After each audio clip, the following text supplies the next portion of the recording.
எல்லோருக்கும் வணக்கம். இன்றைக்கு நான் மீனில் ஒரு அரைச்ச கறி தான் வைக்க போகிறேன். சிறக்க கறி வாங்க எப்படி செய்கிறதுன்னு பார்ப்போம். அதுக்கு மீன் எடுத்து மஞ்சள் போட்டு கழுவி வச்சிருக்குது. இதுக்கு சின்ன வெங்காயம் பச்சை மிளகாயம் தான் போட்டு வைக்க போகிறேன். சின்ன வெங்காயம் போட்டு வச்சா இந்த மாதிரி இருக்கும். ஓகே, இப்போ இதை உரிச்சு வெட்டுவோம். சிறக்கு கறிக்கு உள்ளி தான் நல்லா கூட போட போனோம். அப்போ உள்ளியை முறிச்செடுப்போம். இப்போ உள்ளி உரிச்சாச்சு, இதை இடிச்செடுப்போம்.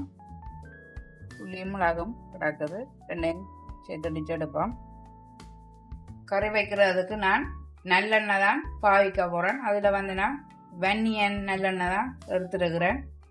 இப்போ சட்டி சூடாயினோடனே எண்ணெயை விடுவோம். எண்ணெயை விட்டு வெங்காயம் பச்சை மிளகாய் எல்லாத்தையும் போட்டு வதக்குவோம். வெங்காயம் வதங்கி கொண்டு வரையக்குள்ள இந்த கழுவின மீனை இதுக்குள்ள போடுவோம். போட்டு இதையும் வதக்குவோம். இதை இப்படி மூடி விடுவோம். அவியட்டும் அந்த எண்ணெயிலேயே. இந்த மீன் எண்ணெயில அவிஞ்சு கொண்டு வந்துடுது. இதுக்கு 2 கப்பு தண்ணி விடுறேன். நீங்க தண்ணியை பார்த்து விடுங்கோ. பழப்புளி அரை தேசிக்கு அளவு கரைச்சி வச்சிருக்கிறேன். இப்போ இதோட சேர்த்து 3 கரண்டி சரக்கு தூள் எடுத்து வச்சிருக்கிறேன். அதையும் போடுவோம்.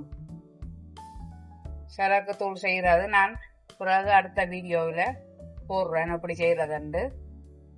இப்போ அதோட சேர்த்து இடிச்சு வச்ச உள்ளி மிளகு, தேவையான அளவு உப்பு எல்லாத்தையும் போட்டு இதை அவிய விடுவோம். இப்போ மீன் எல்லாம் அவஞ்சோண்டு வந்துடுத்து. இதுக்கு கடைசியா கறிப்பால் கொஞ்சம் அதோட சேர்த்து 2 கறிவேப்பிலையும் போட்டு இதை மூடி விடுவோம். பாருங்கோ, எங்களோட சரக்கு கறி ரெடி ஆயிடுது. இது சுலபமா செய்யலாம். பிள்ளைகளும் விரும்பி சாப்பிடுவினா தேங்காய் பால் விட்டதுதானே. நீங்களும் செய்து சாப்பிட்டுட்டு எப்படி இருக்குன்னு லைக் பண்ணுங்க, கமெண்ட் பண்ணுங்க, ஷேர் பண்ணுங்க, மறக்காம சப்ஸ்கிரைப் பண்ணுங்க. நன்றி, வணக்கம்.